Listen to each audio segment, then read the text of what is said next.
अष्टावक्र जी जनक जी के प्रति वैराग्य के स्वरूप को कहकर राजा के द्वितीय प्रश्न के उत्तर को कहते हैं। न पृथ्वी न जलम न अग्नि न वायु द्यो न वा भवान एषाम साक्षिणम आत्मानम चिद्रूपम विद्धि मुक्तये।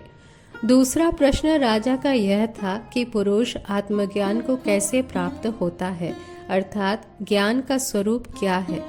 इसके उत्तर में ऋषि जी कहते हैं कि अनादि काल से देहादिकों के साथ जो आत्मा का तादात्म्य अध्यास हो रहा है, उस अध्यास से ही पुरुष देह को आत्मा मानता है और इसी से जन्म मरण रूपी संसार चक्र में पुनः पुनः भ्रमण करता रहता है। उस अध्यास का कारण अज्ञान है। उस अज्ञान की निवृत्ति आत्मज्ञान करके होती है और अज्ञान की निवृत्ति से अध्यास की भी निवृत्ति होती है। इसी वास्ते ऋषि जी प्रथम कार्य सहित कारण की निवृत्ति का हेतु जो आत्मज्ञान है उसी को कहते हैं।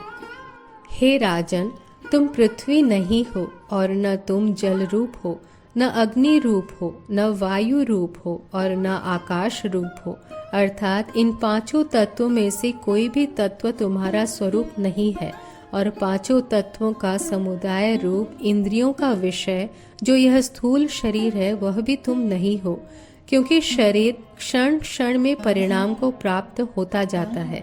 जो बाल अवस्था का शरीर होता है वह कुमार अवस्था में नहीं रहता है। कुमार अवस्था वाला शरीर युवा अवस्था में नहीं रहता। युवा अवस्था वाला शरीर वृद्ध अवस्था में नहीं रहता और आत्मा सब अवस्थाओं में एक ही ज्यों का त्यों रहता है। इसी वास्ते युवा और वृद्धावस्था में प्रत्यभिज्ञा ज्ञान भी होता है, अर्थात पुरुष कहता है कि मैंने बाल्यावस्था में माता और पिता का अनुभव किया, कुमारावस्था में खेलता रहा, युवा अवस्था में स्त्री के साथ शयन किया। अब देखिए, अवस्थाएं सब बदलती जाती है पर अवस्था का अनुभव करने वाला आत्मा नहीं बदलता है, किंतु एक रस ज्यों का त्यों ही रहता है। यदि अवस्था के साथ आत्मा भी बदलता जाता तब प्रत्यभिज्ञा ज्ञान कदापि न होता, क्योंकि ऐसा नियम है कि जो अनुभव का कर्ता होता है वही स्मृति और प्रत्यभिज्ञा का भी कर्ता होता है। दूसरे के देखे हुए पदार्थों का स्मरण दूसरे को नहीं होता है। इसी से सिद्ध होता है कि आत्मा देहादिकों से भिन्न है और देहादिकों का साक्षी भी है। जो देहादिकों से भिन्न है और देहादिकों का साक्षी भी है, हे राजन, इसी चिद्रूप को तुम अपना आत्मा जानो। जैसे घर वाला पुरुष कहता है मेरा घर है, पलंग है और मेरा बिछौना है, और वह पुरुष घर और पलंग आदि से जैसे जुदा है, वैसे पुरुष कहता है यह मेरा शरीर है, ये मेरे इंद्रियादिक है। जो शरीर और इंद्रियों का अनुभव करने वाला आत्मा है वह शरीर इंद्रियादिकों से भिन्न है और उनका साक्षी है। श्रुति कहती है अयम आत्मा ब्रह्म, जो यह प्रत्यक्ष तुम्हारा आत्मा है वही ब्रह्म है, वही ईश्वर है। अष्टावक्र जी कहते हैं कि हे जनक, पृथ्वी आदिक 5 भूत और उनका कार्य, स्थूल शरीर तथा इंद्रिय और उनके विषय शब्दादिक, इन सब से तो न्यारा है और सबका तो साक्षी है। ऐसे निश्चय का नाम ही आत्मज्ञान है। आत्मज्ञान के स्वरूप को अष्टावक्र जी जनक जी के प्रति कहकर अब मुक्ति के स्वरूप तथा उपाय को कहते हैं। यदि देहम पृथक कृत्वा चित्ते विश्राम्य तिष्ठसि अधुना एव सुखी शांतः बंध मुक्त भविष्यसि। हे राजन, जब तू देह से आत्मा को पृथक विचार करके और अपने आत्मा में चित्त को स्थिर करके स्थिर हो जाएगा, तब तू सुख और शांति को प्राप्त होवेगा। जब तक चिज्जड़ ग्रंथि का नाश नहीं होता है, अर्थात परस्पर के अध्यास का नाश नहीं होता है, तब तक ही जीव बंधन में है। जिस काल में अध्यास का नाश हो जाता है उसी काल में जीव मुक्त हो जाता है।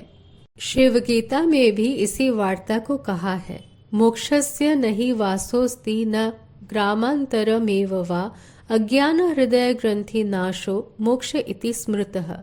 मोक्ष का किसी लोकांतर में निवास नहीं है और न किसी गृह या ग्राम के भीतर मोक्ष का निवास है, किंतु चित जड़ ग्रंथि का नाश ही मोक्ष है। अर्थात जड़ चेतन का जो परस्पर अध्यास है, उस अध्यास करके जो जड़ अंतःकरण के कर्तृत्व भोक्तृत्व आदि धर्म हैं, वे आत्मा में प्रतीत होते हैं, एवं आत्मा के जो चेतनता आदिक धर्म है, वे भी अग्नि से तपाए हुए लोह पिंड की तरह अंतःकरण में प्रतीत होने लगते हैं। यानी जब लोहे का पिंड अग्नि में तपाया हुआ लाल हो जाता है और हाथ लगाने से वह हाथ को जला देता है, तब लोग ऐसा कहते हैं, देखो यह अग्नि कैसा गोलाकार है, लोहा कैसा जलता है।